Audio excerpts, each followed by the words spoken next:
Welcome to the Au Jus. I'm your host, Beefloaf. This show is being powered by From the 108 and FromThe108.com, where you can get all of our content top to bottom. Blogs, podcasts, and videos, including the world-famous Sunday Soak. You can also get all of our merch there as well, including the infamous Wave Sucks and hashtag 108 in Garbs. Currently, we are selling a Wave Sucks beanie at FromThe108.com. They're $23. Perfect for winter, the snowstorm that's coming, and Jeff Preston approved. He's a friend of the show. This show is powered by you, the loyal 108 supporter. Please subscribe to our YouTube channel. Feel free to tickle the undercarriage in the process. Like, comment, turn on notifications, and most definitely super chat, because that's how we get paid, and that's how we continue to make the content you know and love. Tonight's guest... Man, I want to ring my bell again, because that was not loud enough at all. I'm going to try this one more time, if you guys are okay with it. Ooh, that's much better. I like that. He's an OG at Sports Mockery and at making online sports content, especially here in Chicago. He's currently the host of the Pinwheels and Ivy podcast, which live streams weekly at 8 p.m. Central Time-ish on Wednesday nights, where they cover White Sox, Cubs, and sometimes NASCAR. Matt Zawaski, welcome back to the Au Jus, my friend. What's up, man? I was actually thinking about it about an hour ago. I was like, I wonder what pitcher he's going to use tonight. It's always... You dig deep for the picture, and for those of you watching and everything, I'm sorry. My computer took an absolute freeze of death like 2 minutes before I was supposed to come on here. I'm in the process of rebooting it, but I didn't want to be late because I'm a professional like that. So yeah. You prefer to be punctual for Uncle Beef. I appreciate that. You know, I do go looking high and low for the pictures. I had the hardest time when I had Alyssa Bergamini on here because she keeps it professional on Twitter and also Instagram. So it's tough to find like a shot where she's really goofing off. But some of you, it's very easy when you guys come on. It's find stuff. It's pretty much your entire feed is people fucking around. So that's yeah. It's easy enough. Yeah. So how you been, my friend? It was good seeing you on the 108 day. It was great. I know I told you guys in person, and I ended up drunkenly tweeting it from my Uber ride home. But I thought it was one of the best 108 days to date. Thank you. You could actually hear other people talk. You could actually hear you guys talk. But it was great. I got to have some really good conversations with a lot of people that support Pinwheels, support this show. I see in White Sox Twitter. There was only like one or two awkward moments where people came up and were like, "What's up, Zoe?" And I don't know. They didn't have a name tag on. And you won't know everyone. You're not going to know everybody at the thing. Right. For those of you listening, oh, who the hell does this guy think he is? I interact with these people all the time. They have a Twitter handle. How do I know you're Jimmy John 2962 and your profile picture is a dog on a boat? Like, how am I supposed to? Right. But you're not psychic. Yeah. But it was a really good crowd. I got to meet Ian. I know you know Ian. I got to talk to him for a long time. Me and Ian talk almost daily on Twitter and in the comment section. So I was glad to meet him. And it was the usual cast of characters, but a lot of fun, a lot of laughs. It's just nice to kind of catch up with people almost mid-off season, you know? So yeah, I mean, that's how we kind of bill it. It's like it's the get-together that's in between the last time we were able to go to a game or watch a White Sox game and the next time we're going to get to do it. I appreciate the feedback on being able to hear us. It's funny. That feedback, not being able to hear the panels very well, actually has come from our wives and other close friends. Like, we can't hear you as well in the panels. And for maybe the first year or two where we were doing it at Reggie's, we're like, it's not that big of a deal. People aren't really there to hear us. And then we got kind of more of those comments. And so when we were doing sound check before, Treasy just told the sound person, make these microphones as high as fucking possible without feedback. That's how high we want them. So I think it was more like planning this time to be able to actually hear them. But I appreciate that feedback very much. And one thing was nice. I mean, a lot of old faces at the 108 day, people that have seen, but a lot of new people too, and people that have gone to prior 108 days. I missed out on some people. I was like, oh, so-and-so missed this one or whatever, but new people kind of filled in. So it was cool to like catch up with everyone that was there. I always try to, it's like being an introvert, it's a stressful day for me because I got to try to get, I got to touch everyone, as I was telling Marge. I got to make sure I touch as many people as possible coming here for this. So I'm exhausted when the 108 day is over. I can imagine. When I first walked in, I went over by my guy, the Bums. Those are my homies. Yes. So I was like, I'm going to go talk to these guys and kind of just feel this room out with Yumper and all them. And I'm looking over, and I wanted to go say hi to you guys to kind of kick the night off. And, I mean, you guys look like goddamn Taylor Swift going into a Chiefs game. Like, surrounding you guys every which way, and I'm like, all right, well, I'm definitely not going to hop in the middle of that shit. I'll just wait a second. And that's what I did, and I eventually caught up with you guys, and I was like, all right, cool. Like, we got to talk. But, yeah, man, it was great. And I know on your show and on my show, we kind of discussed a little bit about the factions, if you will, of White Sox. Yeah, that's right, yeah. And now in years past, I have kind of seen the divide at 108 Day. Like, there was, like, it was right. 108 Day. Certain people will only sit with certain other people kind of thing. Yeah, yeah. The first day was, the first one I went to was hilarious. It was like the news anchor fight from Anchorman. Like, every show was, like, together and, like, in their little cliques around the room, and, like, very few ventured out. And it was, I thought it was, I laughed my ass off the whole way home about that. But I didn't see that very much this year, and it was cool. Like, everybody was mingling, everybody was talking. I think you guys having the audience participation more this year got people off their ass, people asking questions, and got a lot more. I can't say it enough how much I enjoyed myself this year at it. It was a really good time. Thank you. We really appreciate that. Let me get to a drink quickly.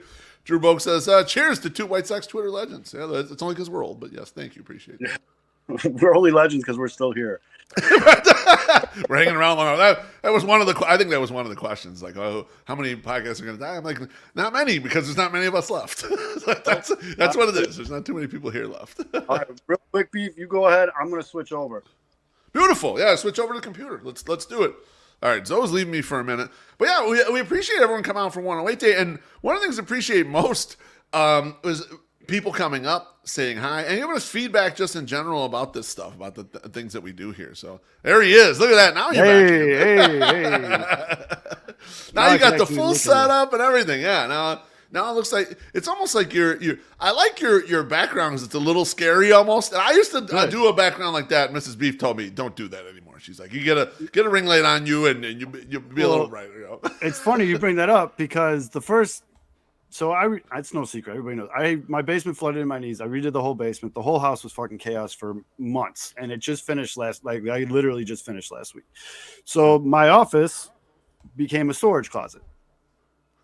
And it's fine, whatever. I'm not picky, but I would do these, and on StreamYard you can't blur your background. Like when I'm working, I'm cool because I can blur the background and no one can see anything. But here, so I have one light in here, and it's this bright ass light that's directly behind me. And the one show I did, you were too. You were in the comments being like, "What is going on with your lighting?" But then I remembered. Light bulb, Mrs. Beef told me to get a ring light. So I went and found a ring light that I had, and now this is my only light in this bitch. I turned all the other lights off, and I strategically placed this here. So now it looks scary behind me. You never know. My son creeped in the door one time. You never know what's going to pop out of there. It could be anything. I love it. I got to get Mrs. Beef back on. I got to get her on this show and see if she's got any more tips for the people that like to do the live streaming, because that would be kind of fun. So, so let's get to it. One of the things I wanted to talk to you about, Matt, is, and you preface this all the time, especially in the off season when you're doing the Pinwheels and Ivy stream, is like, hey, we're doing off season content right now. What does off season content mean to you? Because I know it has a specific meaning to you. It means there ain't shit to talk about. So we 108 is one of them too. Now there's some other shows like the Bombs and a lot of the On Tap guys. They On Tap, I guess, are more team oriented now, but they came out of the gate as Chicago sports podcasts, so they don't really have off season podcasting, which good for you, but right. They're always in season because they're just switching to the next thing. They just move to the next one. That's it. Yep. And that's awesome. And it's I thoroughly enjoy that show. It's on after this one. Shameless plug. But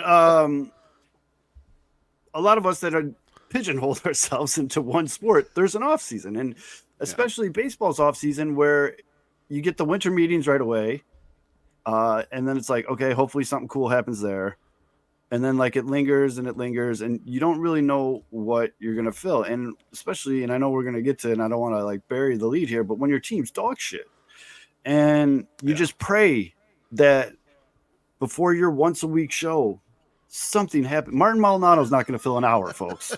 It's not enough. It's not enough. You need more than that. Yeah. And so I specifically it's like an inside joke, especially between me, Aldo, and Fids, because we've been doing it for so long together, that we say off-season podcasting, because what I mean by that is, and if your show's ever done this and you're listening to this isn't directed at you. All these fucking shows do it, but you're going to get a draft. You're going to get a Mount Rushmore. You're going to get list. You're going to get all kinds of stuff. And those usually happen in off season. Now, we are not immune to it. In the early years, especially, we did drafts. We did a list before. Yeah, we did a lot of them. I have a rule. We will never do that again. I will never do that again. It is a rule.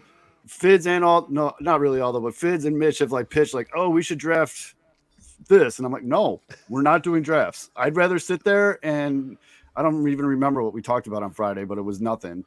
I'd rather do that for 2 hours than do a draft. I can't do drafts, man. It's funny that that's your position, because my Sox Summer also has that position with us. It's why we rarely do them.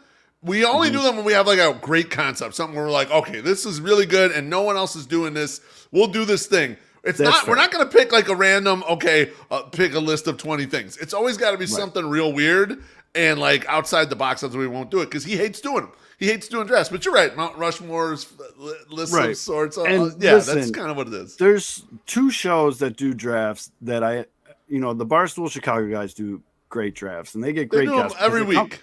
And that company's so big, and some of them are real meh, but some of them are awesome. And I know when you guys did, what was it, sexy cartoon characters or something like that?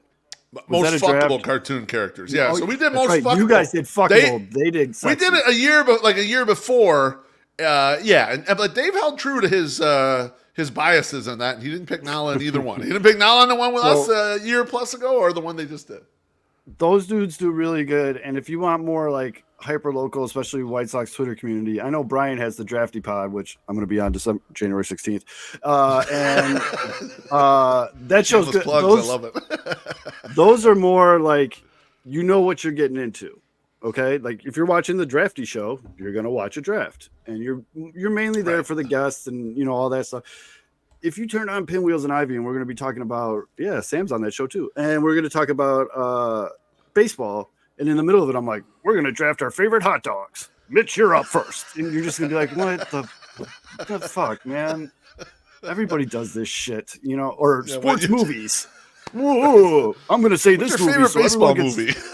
Everybody gets really pissed off, and I get a bunch of hits. It's like, come on, do better. And when you watch some of those lists on shows that don't normally do it, there's one guy in the crew that's like, I'm going to say my favorite sports movie is Air Bud. And he just says it, and then he gets all the hate, but all they're thinking about is all the people watching that clip. People got to know this by now, right? People in the you got to know. No one likes Air Bud. No one likes it's the setup. They're saying this shit so you hate watch. Hate watching and hate reading has almost paid my mortgage for the last decade. Because everybody hates us. So it is what it is. Dude. The broader you. I don't know if it's they hate broader Pinwheels, not but Pinwheels. the broader you. Well, a lot of people hate Mitch. Oh, hey, we reconciled, all right? If he still hates me, that's I'm not gonna do about it. But he and I we reconciled, all right? No, you guys reconciled, but now he's picking a fight with my 3-year-old son, and he's in training, Rocky Montage training, dude. That kid's gonna beat the shit out of Mitch next time he sees him. It's gonna be awesome. Now, to follow that up, do you enjoy the change in rhythm of doing off-season stuff as opposed to during the season?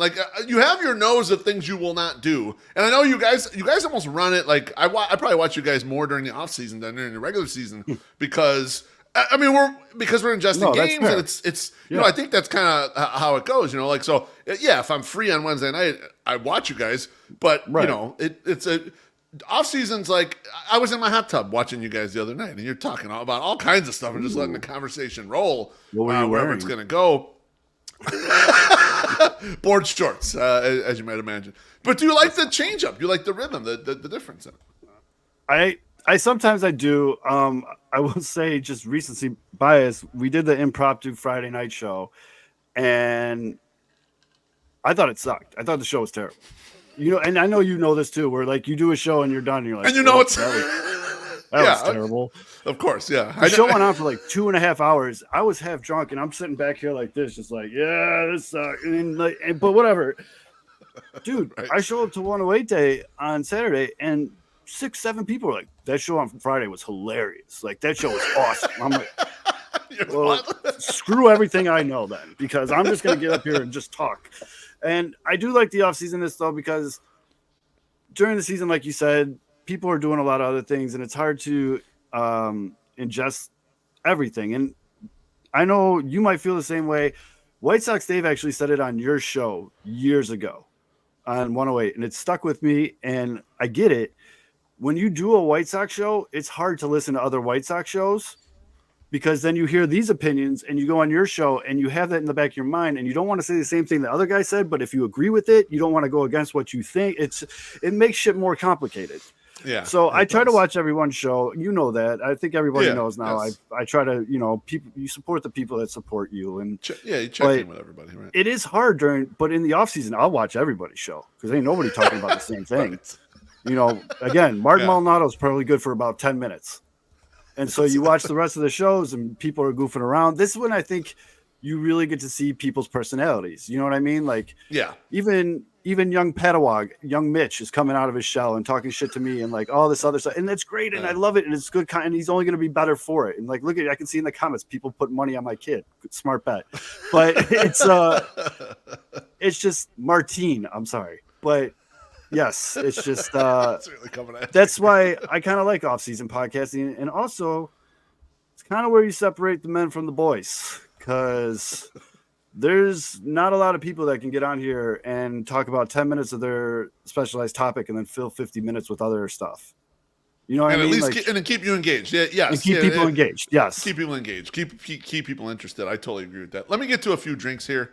Southside Bum says, cheers, gents. Good seeing everyone Saturday. Yeah, it's good to see you too. Absolutely. Man. Very firm handshake on Johnny. I did want to mention that. The dude almost broke my hand. He's built like a brick shit house. And then our guy Chuck says, is this St. Rita versus Steel South? Yeah, absolutely it is. I should have worn my leverage. Goddamn right it is. Trying to intimidate. I think my mom actually just found mine. We could have both wore it. That would have been really great. Thank you, Chuck. I appreciate you. And then this next one from Joey P. My guys, salute. Thank you, Joey P. Bless you. Great seeing you. Joey, very much respect for Joey's shoe game. Shoe game is on point. Yeah, he has a strong shoe game. He's also surprisingly tall guy, like you kind of are too, though. Like you see in the StreamYard box, people underestimate how tall you actually are. I get that. I get that a lot at a lot of 108 days. There's usually one or two people that are like, bro, you are way bigger than I thought you were. So for everybody to know, I'm 6'1", 225. All right. There you go, everybody. There it is. Yeah, it's a big guy. I don't know, but I forgot somebody. I had got a couple of compliments. I felt really good leaving the 108. People are like, "Wow, you're skinnier than I thought you'd be. Oh, you're a little bit bigger than I thought you'd be." Oh, I'm like, I came home. My wife's like, "Why are you so happy?" I'm like, "You should have heard the shit people were telling me. I feel I'm on top of the world." Like, oh yeah. But some pat on the this back. Is great. Yeah, I was like, hell yeah. I mean, it's people. Let that be a lesson. Be a good person, because a little compliment can go a very long way with an individual. And I'm very conceited, so that went very far with me.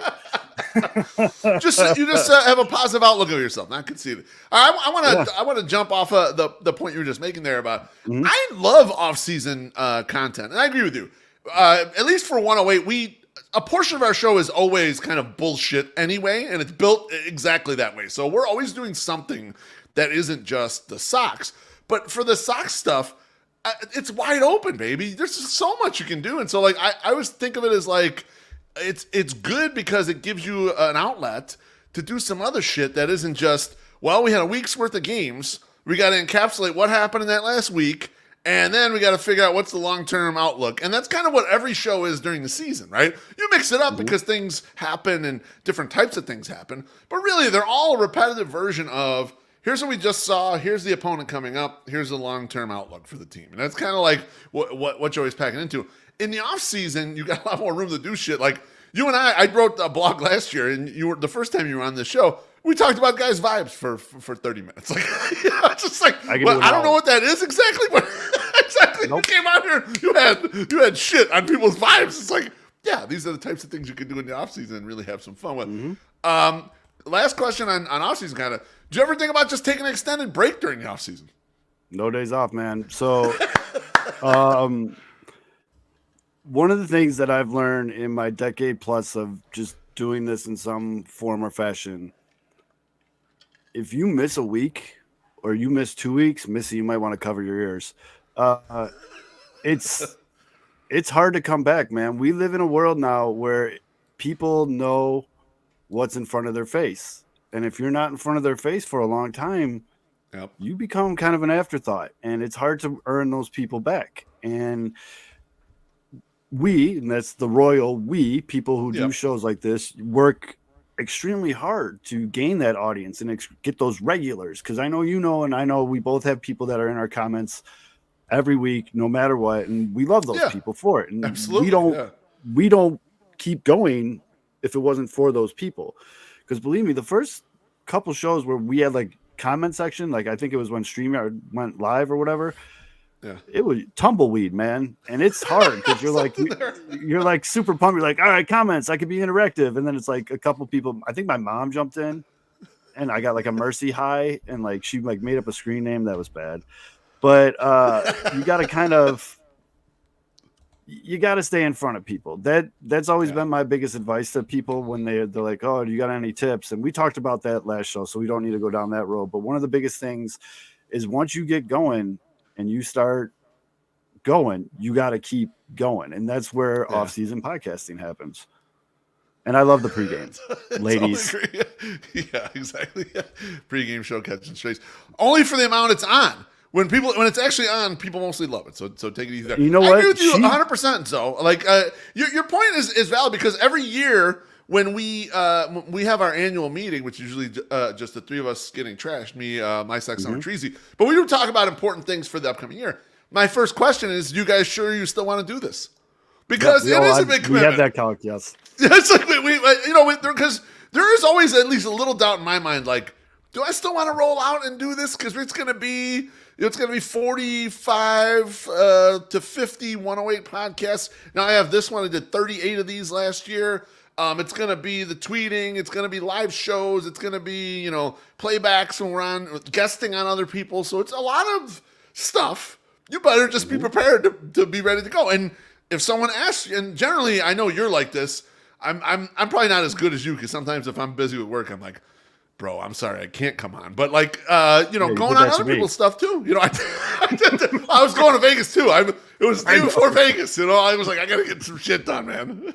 You didn't even have that show that week, did you? How do you cancel? No, we did. Did. It was the next week. Yeah, it was the next week we canceled. We were sitting there. Next week you canceled. Okay. Ass in the air, bud. But no, we have that same exact talk every year. Every year. You guys still down? Yeah, I'm down. Yeah, I'm down. Yeah, I'm down. Okay, we're going to keep going. But out of all those things you said, everything is extremely correct. And the other thing is, it forces you to pay attention.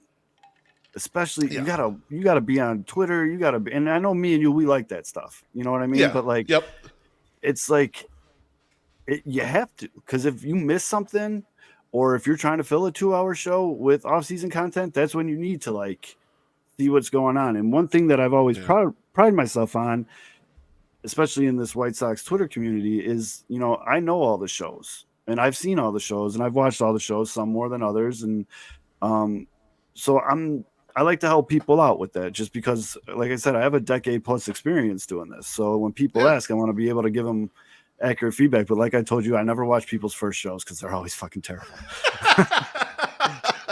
Yeah. I got that info from you. You're like, no. You got at least a handful of them. And I've gotten to the point where I'm like, I want to give a valid judgment of anyone's stuff until a full year. Until I've done a full year. I may give if they have a question or a comment or whatever. But yeah, I mean, you got to work the kinks out. It takes time. Mm-hmm. Yeah, it really does. Right. And yeah, that's let's move on to talking specifically about the White Sox now. So the White Sox are heading into what I might call a down period. Some people are upset that they're not calling it a rebuild, and I get some of the reasons why they might not be calling it that. Rebuild has a bad connotation, a bad taste in people's mouth. Regardless, the 2024 season is very likely to be a tough one. How do you approach content during those years? We had some of those years not that long ago, and now we're cruising back into them. How do you approach it during a year like that? So you kind of, I mean, it really has to be business as usual.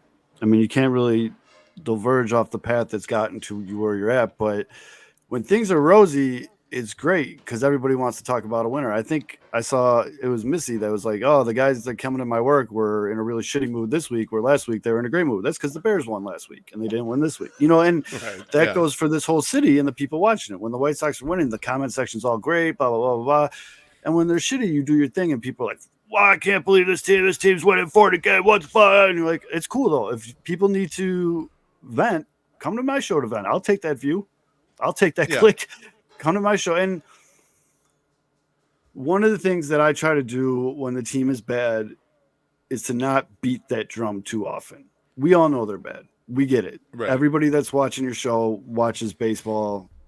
That's why they watch your show. And I try to find things to be positive about. I make a joke. It's like a sub character where I'm like, optimistic Zoe's here. And then like 2 weeks later, I'll be like, fuck this team. But it's,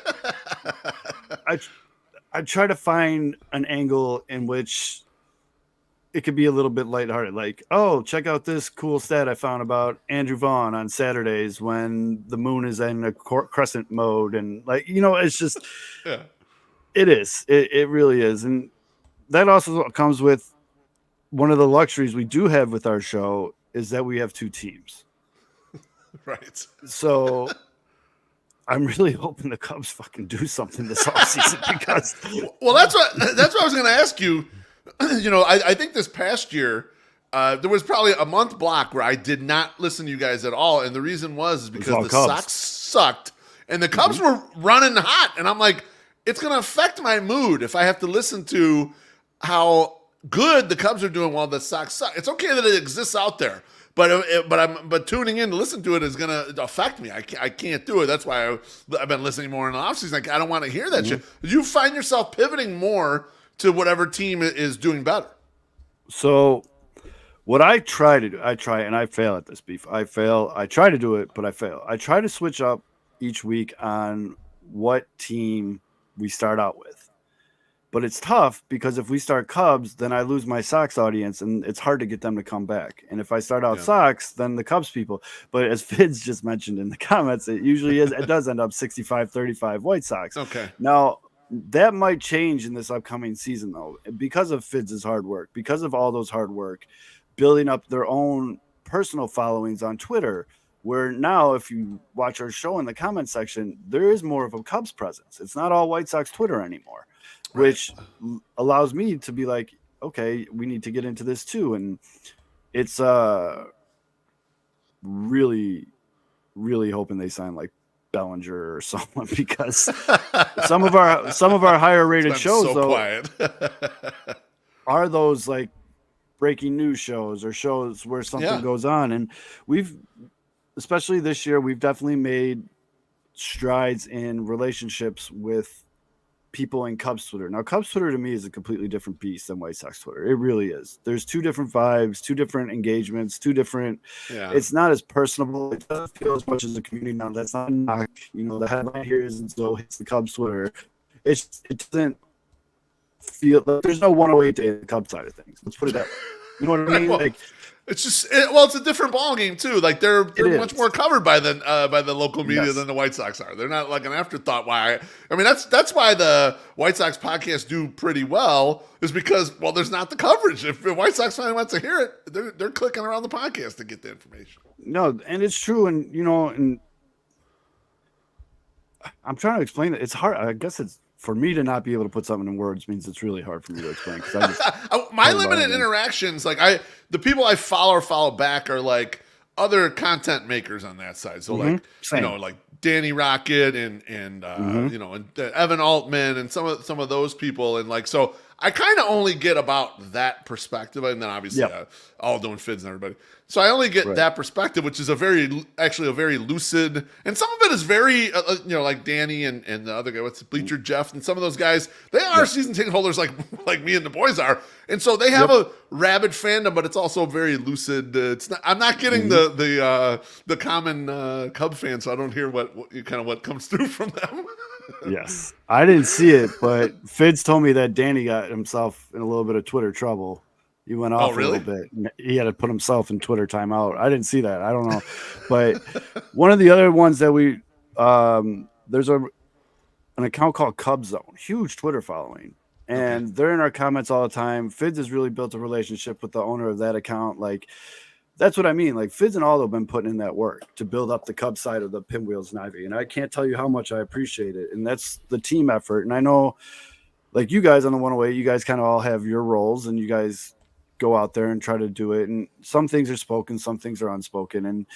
And same with us, you know, and the way that Aldo and Fitz have really, again, under your show's brand, each member of your show needs to have their own personal brand.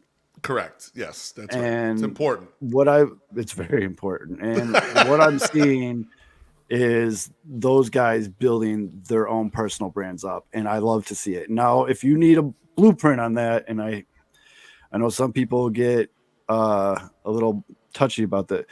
Barstool, man. Barstool was ran like WWE. Portnoy was McMahon, and then he had all his cast of characters, and they all had their own individual accounts, and they built up their own followings, and then they put them on shows together now, and go look at the rankings.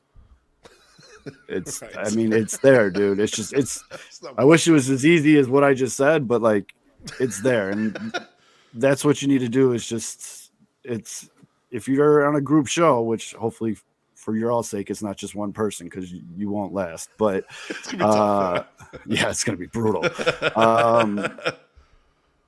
That's I guess another little bit of advice is get everyone on your show to really focus on their own personal brand and build that up. We've done that with SM too, and some of our writers, for better or worse, have built up their own personal brands as well. Yeah, I would agree 100%, and that's something that we always have shot for. Is like your own personal brands, your own personality, and this way people they're coming to hear that person or that person. They want to hear the interaction between these people. That totally makes sense. So let me get to a drink here. Nathan Shiva says, thanks to Kate Fitz and Aldo, my white hot hatred of the Cubs has become just hemorrhoid level irritation. That is one of the nicest things anyone's ever said about Pinwheels and Ivy. Thank you, Nathan. My guy. Nathan's the best. Regarding the dovetailing back to the White Sox a bit, you aren't much of a ranter or yeller, and neither am I, to be honest with you. That I get excitable, but I'm not much of a yeller or a complainer. I just start cursing a lot. Do you ever feel like you're at a disadvantage during the downtimes, when the times when things are going bad, and like a ranter personality would really have, in my theory, it would increase the engagement. Like we were talking about the person who picked Eric Budd. My theory is that like in the down times, the ranters got kind of an advantage. You ever feel like you're at a disadvantage because of it? Sometimes, yeah. And so there's been 2 episodes where it's been deemed as Zulk, Z-U-L-K, where I've completely lost my shit. Okay. The one is the most popular one, and it's one of our most viewed episodes, and I think it might be because of that, is when the Sox officially lost out on Machado and Harper. Okay, yep. I lost my shit, and it was genuine, though. I didn't just yell. I was genuinely upset. As a Sox fan, my hopes were up. They had an opportunity to do something for the fans to make this team competitive, and they shit down their leg.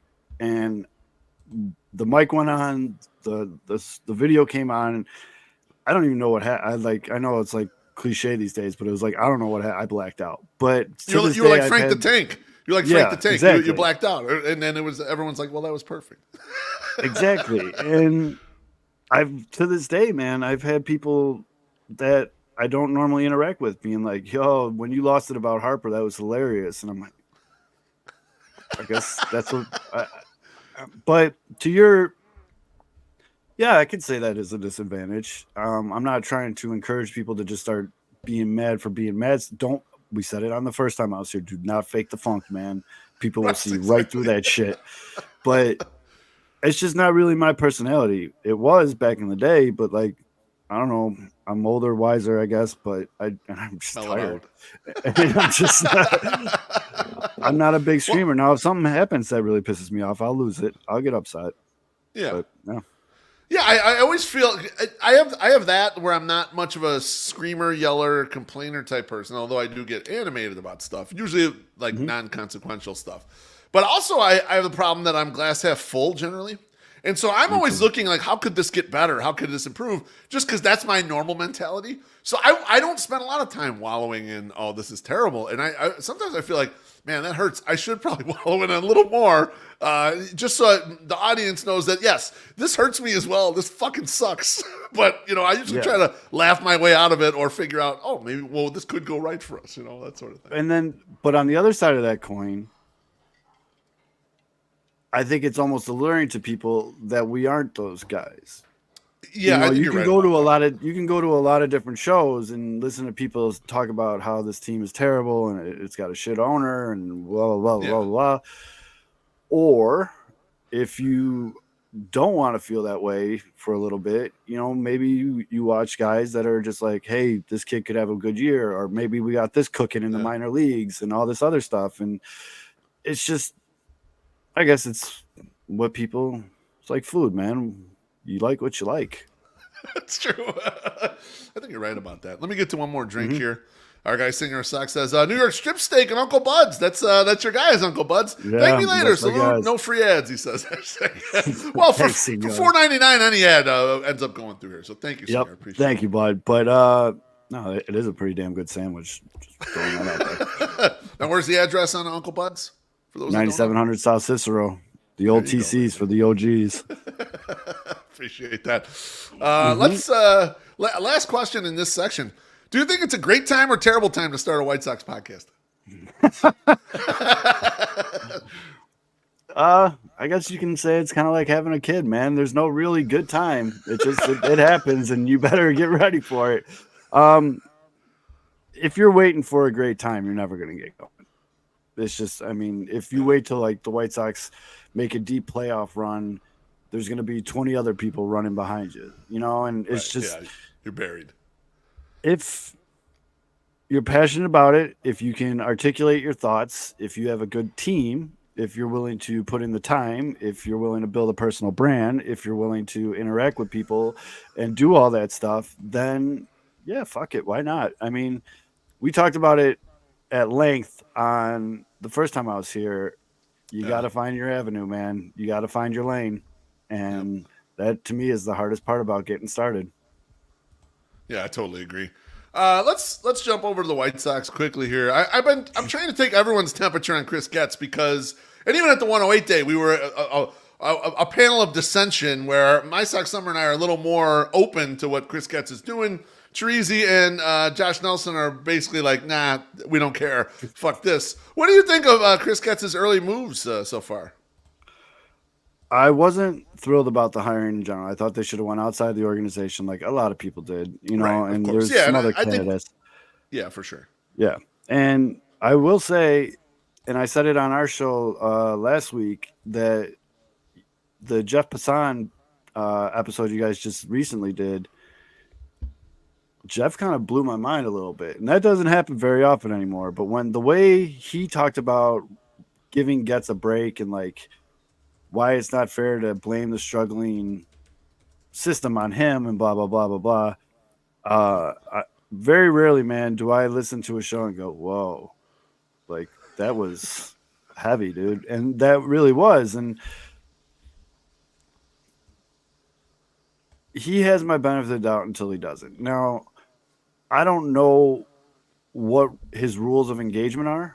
I don't know if he, is handcuffed and these are the best he can do signing wise. You know what I mean? And like, I like to believe there's a bigger plan, but Beef, just because of who I am and because I just weirdly love this team and organization that absolutely hates me back. I guess I'm like a White Sox masochist, but I got to believe that he's cooking something because he's not a dumb guy. But yeah, it was interesting.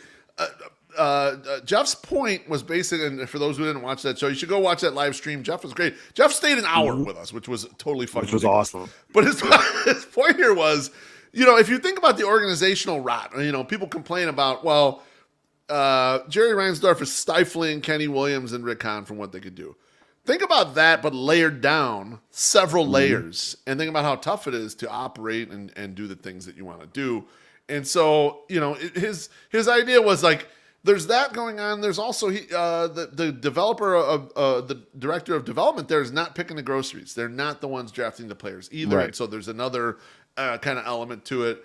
I thought it was generous. I thought, yes, that is something to consider. I'm not sure I would buy completely into it, but I think it is. I agree with you. It was sort of we better keep this in mind as we watch this unfold here. Is like, don't be down on the guy just because of that. You can have that as a little piece of why you might be down on the guy, but let's actually see what happens out there in the real world. And I mean, if you're going to sit here and watch 162 White Sox games, which me and you are probably going to watch a majority of them, you got to give yourself some kind of carrot to like follow. You know, and we're going to watch a lot of losses this year. Right. Yeah. We're going to watch a lot of losses this year, and it is, and I guess it comes full circle tied into off-season podcasting, but you just got to games like that. Like if this year's team won like 82 games, that's how the feeling I would have is like, how is this team actually winning? No, I agree with you there, but I'm still going to watch. I would still want to see what's going on. So, with regard to his moves, if Chris Getz didn't have to totally tear down the 40-man roster, which is a lot of what he's doing right now, like I get people. I saw the Sox scene guys saying, well, he hasn't signed a good, quote-unquote, good player yet. And I really couldn't argue with it. But what he's doing right now is tearing apart infrastructure. He's like, we have a really shitty 40-man. We're going to start putting some parts in here that we might actually be able to use during a season. And this is where it goes. If he didn't have to do all that, they would be just having like, wouldn't they just be having like one of the most boring off seasons, signing Eric Fetty and like that's it? Yes, it would be. And he's making some tough calls. I mean, there's beloved guys from the South Side that are, getting rid of Tim Anderson. And, I know Lucas Giolito wasn't his dealing, but like, I swear to God, Beef, when he did the shoot the puck at the Blackhawks game, I was like, I guess if you sign that motherfucker, I love Giolito's family. They're good people and everything. But you see, I still can't believe how much money he got from the Red Sox. But yeah, I think he's being a little bit more calculated. He got that much money, Zoe, and he got the opt out. So he got he got the good 1 year. And if things go right, I'll go out there and get more money. If not, you're stuck with me for that money again the next year. It's like, wow, that's a good deal, He did it well, and congrats to him. Like I said, I got no bad feelings to Giolito or his family and like all that. I'll root for the guy still. I just didn't want to root for him for $60 million on the White Sox. And yeah, I mean, it's so hard for me to really just go in on the guy because I don't know what he was told. I don't know what his marching orders were. Maybe they said you can't go out and spend this much on this guy, or you can't do all this and you have to work internally. And we got all these new minor league players from the deals we made last year. Let's see how they play out. That strategy's worked great in the past, but well, one thing that is obvious and clear to me as far as this plan is to insulate the roster so none of those guys need to be rushed up. Like he put people in place that are both blocking and easily discardable if those guys do come on and have a rush and are good players. Like he did it in a way where it's like, these guys will not stop you if you are tearing the ball apart and just be an absolute killer. Right. However, we don't need you here right now because we have this placeholder there. So like, that's the only thing that to me is easily recognizable is like, he is blocking a lot of these guys. He's blocking, Jake Eater or whatever with Chad Kuhl and with, Soroka and with all these guys.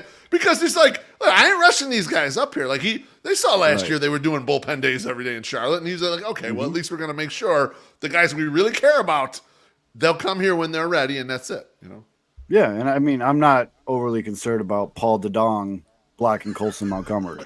You know what I mean? Like that's a really interesting point, man. And I'm being sincere when I say I didn't really think of it in that angle, and you're absolutely correct because if you look at the positions that he's, especially catcher, they went and got a couple young catchers in the trade deadline, and then he goes against Marty and with Stasi and all these other guys that like are roster fillers. And you can throw them out when you don't need them anymore. Basically, so it's easy. It's easy to tell any of them to go take a hike when the other ones are ready. But in the meantime, the guys can take their time getting ready.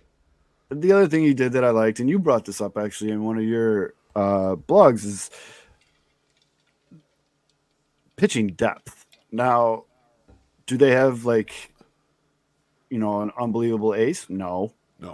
But if one of those guys goes down, are we pulling up a dude from single A to throw lob toss to major leaguers? No. So it's not going to be great, but at least he has some depth there. And you can definitely tell that was a point of emphasis. The bullpen is extremely interesting right now. The curious case of, Garrett Crochet is interesting. And there's a lot of who knows, like, I don't know what Michael Kopech is. I don't know what a lot of things are going to happen. And so, there's a lot of who knows going into this season. There is, and there's actually, while there's not a lot of offseason left, about a month till pitchers and catchers, half the free agents are kind of still out there. So there is still a lot of puzzles to be filled in across the league. The Dodgers are about the only ones that have a full roster at this point. Everyone else is kind of shuffling around and trying to do stuff. So, judging these moves now might be tougher, but I also want to start getting a frame of reference of what people think. And I think materially, there's a fair amount of people that are open-minded to what Getz is doing. And they're kind of waiting to see, what ends up happening. Last question on the White Sox. Are you sick of the Dylan Cease trade discourse yet? Oh, no. I love it. It gives me something to talk about, too. As a fan, though, I've always liked things that other fans find annoying. I like trade rumors. I like, prospect talk. I like free agent rumors. I like that stuff. I think it's part of being a fan. I think it's fun. And I think it ignites good conversations. Now, with the C stuff, and Jeff said it on your show, which, again, I thought was great, I'm actually kind of pleasantly surprised that Getz didn't just, oh boy, somebody wants my guy. Let me trade him right away. And he's kind of sitting back and fielding offers, and I feel like he's playing this pretty good. And if he does end up waiting to the trade deadline, I think that could almost benefit, knock on every piece of wood ever created that C stays healthy. But, I keep this Orioles hat just to kind of like put it in the universe. Keep it on the screen. Yeah. But it's just, I don't mind it. It seems now, though, that it is the same names that keep getting recycled, especially with like the Baltimore package, what they can offer, all these other different teams, what they can offer, who's in, who's out. People said the Dodgers are out. That's hilarious. Dodgers aren't out of anything. I mean, they literally just signed Teoscar yesterday. No. Like they want Dylan Cease, they will get Dylan Cease. But it's just, I'm good with it. And I guess to put a bow on the Chris Getz question, I think that's going to be a real testament to what we got running the show. Yeah. Yeah, no, absolutely. It's going to be the first litmus test. Material one, because obviously we'll see kind of what the baby signings are. But I agree with CD44. These podcasts are getting old. I loved the I loved the show you guys did with Jordan, where you guys went through a bunch of his trade ideas, because it dug real deep into like, oh, here's the potential returns or whatever. And he's got a good mind for that sort of stuff, of framing it. And he did all the research going back to the Castillo trade and all that shit. But like after hearing that one, and after doing a blog where I had my like outside the box one where I had a Rosarena and guys coming back, I still like that idea. I do too. Thank you. I love they did that. I still like that idea. I'm kind of cool on the C stuff. I want the thing to just happen now. Or not happen, and we're going to be settling for July, and it happens then. Because to me, it feels like there is the regurgitation kind of the same. And then what happens is every time someone does something that might get them out of the race, right? They sign a starter, or there's a trade or whatever. It gets rehashed. They just like eliminate that one team and then they redo the shit. So I'm like, look, it's not like the Ohtani thing, because I am vested in this one. But like I'm kind of like, all right, let's either do it or let's just let's do some other shit until then. Or like you did successfully, create an interesting trade. Find something that gets me thinking about it, and we'll go from there. And you did that very well with the Tampa Bay Cease trade. I thought that was a great article. I thought it was a good thing to get the old thinking going. And I'm not kidding or pandering or anything. I still think it's a good idea. I think Randy would put butts in the seats for a shitty team. You bet your ass he would. And that, to me, I would love to see him the play. biggest selling point to Gary is like, hey man, we're gonna have like 10 people at every game. Like we need something. And Randy, the WBC was big for him. Played for Team Mexico. I think he's got a big following. He's a very charismatic player. He's good, which helps. And yeah, I think that would be a smart move by the White Sox. Yeah, I wouldn't mind if someone else in the Sox Twitter marketplace took that idea and layered it over some other teams, because I can only think of the Rays in that instance, but there could be some fun ones across some of these other teams. So yeah, anyone who's listening, go ahead and try that out. Or if you really want to watch your Twitter mentions go very high, put together a cease to the Diamondbacks trade. I've never had to mute something so fast in my life, and I actually like the Diamondbacks. I was openly rooting for the Diamondbacks all season, and I put that trade up there, and my faith in Diamondback fans went through the toilet. Like, that was just some of the things. When you start telling me Alek Thomas is untouchable, yeah, that's like, he's come a on, fourth outfielder. Beef. I had multiple replies to that Alek Thomas is untouchable. I'm like physically, or I don't get it. Like it was why? Yeah, why? Explain to me why. And they're like, oh, look at his numbers in the playoffs. I was like, look at Larry Garcia's numbers in the playoffs. What are we doing here? Right. Like, come on. It's just, but this is meaningless, kids. Yeah, do something interesting. Just stop cherry picking Baltimore, which I still really hope it is Baltimore. Stop. That would be nice. Doing all that stuff, and yeah, just go for it. Excellent. Matt, thank you for bestowing your knowledge on off-season content, making content for a bad White Sox team, and early Chris Getz thoughts. Remember, we aren't trying to be right on the show. We're just trying to understand. Do you have anything you want to plug before you go? I got a lot of things I want to plug. Yeah, Pinwheels and Ivy, Wednesday nights, usually 8 p.m.-ish. And, to everybody else out there that does shows or watches this stuff, keep doing your thing. And you can always reach out to me, DMs. I love talking about this stuff. So, touchdown Michigan. All right, let's rock. Thank you, though, Beef. I love talking to you. And it's fun to let other people into our conversations, because exactly. Exactly. Our lunch conversations or whatever. Yes, our lunch absolutely. conversations and the DMs. Because just know, folks, if you do a really shitty show, we're talking about it. Yes. We might not say it here, but yes, we're talking about it. That's right. That's absolutely true. Thanks, Matt. Great talking to you, my friend. Take care. Anytime.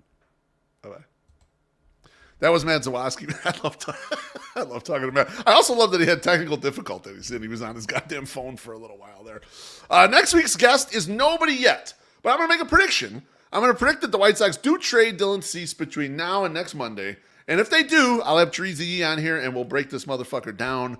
Otherwise, I'll have another guest, but the other guest will probably be one of the regulars on this show, because I want to catch up with my regulars before we get headed off into the season. Thanks again to all the 108 family who was up in the YouTube comments. Appreciate you smashing the like button, comments, and of course, drinks and tips. I love all of you.